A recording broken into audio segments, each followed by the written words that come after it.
Today we are going to talk about forces. The essential question is, how do forces affect the motion of objects? The link to the quick watch is in the description if you'd like to see a guy bouncing bottles. Now let's look at our vocabulary for today. Magnitude means an amount or strength. Let's consider topic question number 1. What is force? A force is any influence, such as a push or pull, that causes an object to move or change its speed, direction, or shape. In the first example, you see a boy pushing a cart. The force of the boy pushing on the cart causes it to move forward. If the cart was already moving forward, then applying a force to it in the same direction it's going would cause it to speed up. In the next picture, you have someone pressing their hands against the ball. It causes the ball to deform or change its shape from a perfect sphere to more of an squished sphere or ovaloid. So how exactly do we measure force? Well, a force has a strength that is measured in newtons, N, which was named for Sir Isaac Newton. He experimented a lot with forces. Forces always have a direction, so they are a vector. A force can be abbreviated as an F with an arrow over it. Now let's look at topic question 2. What are balanced and unbalanced forces?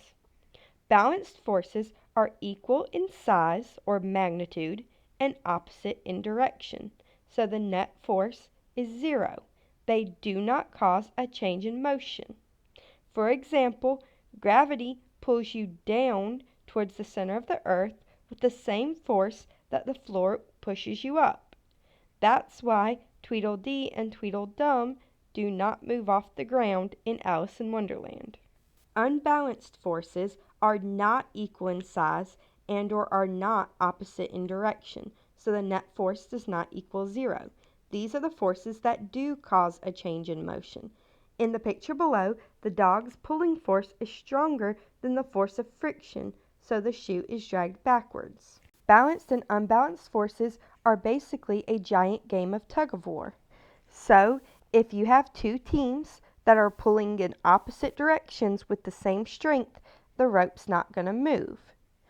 But as soon as one team starts pulling harder, the rope's going to move towards that team.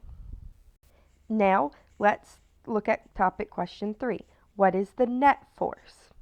The net force on an object is the combination of all forces acting on the object. This determines if and how an object will accelerate.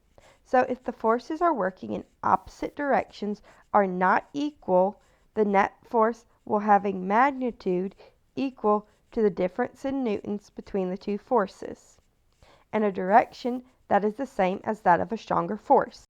So if we think about it like our tug-of-war game, then with the girl on the bicycle, you have 15 people on the left, but you have 20 people on the right.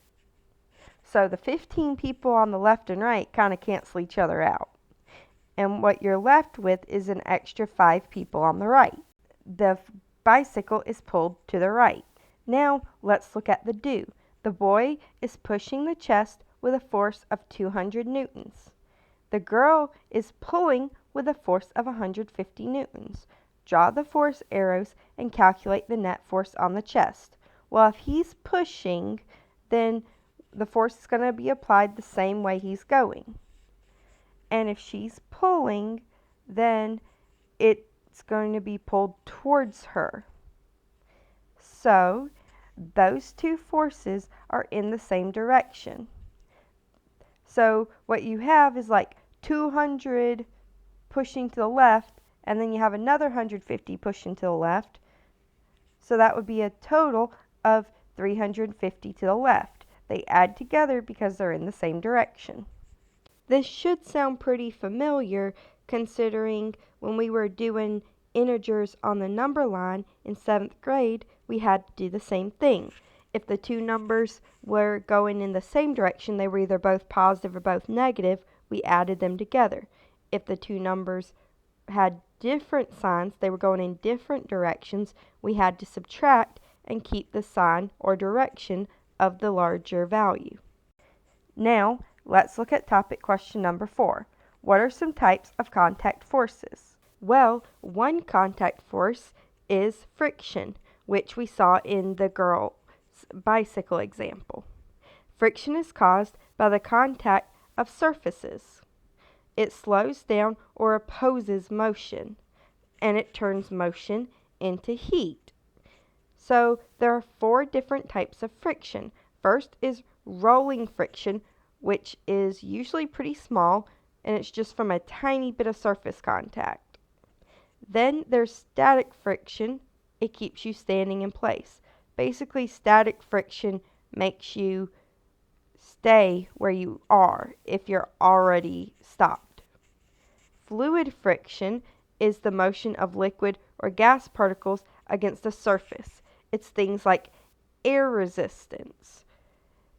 So if you try to move through the air's going to resist you moving through it. That's why if you ever stuck your hand out a car window when it's moving, you can kind of feel the air pushing against you. That's not actually air, that's air resistance. It resists the motion. Next, you have sliding friction, which means you have a lot of continuous surface contact. So this is going to have more friction. It'll produce more heat.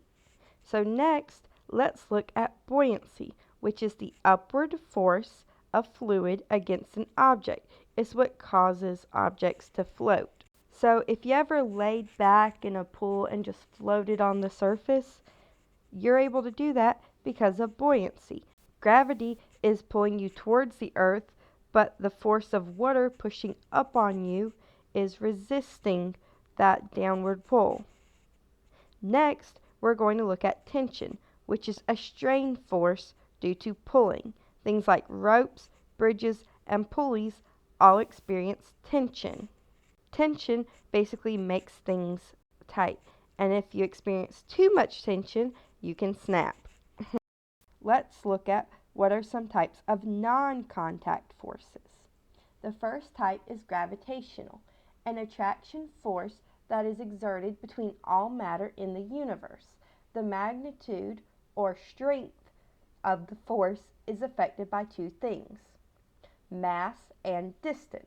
More massive objects tend to have more gravity, and less massive or lighter objects tend to have less gravity.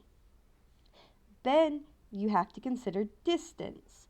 So for example, Earth orbits the Sun due to the gravitational attraction between the Earth and the Sun. This gravity keeps the Earth orbiting the Sun within a certain distance. Then you look at a planet like Venus that's closer to the Sun, and it will experience a stronger gravitational pull. Technically, gravity pulls on both objects, so both the Earth and the Sun are being pulled by gravity. However, the Sun is so much larger than Earth that it takes a lot larger force to move it. That's why the Earth is the one that moves. This is actually what causes the Earth's orbit around the Sun. The second type of non-contact force is electrical, which is the interaction between negatively and positively charged matter.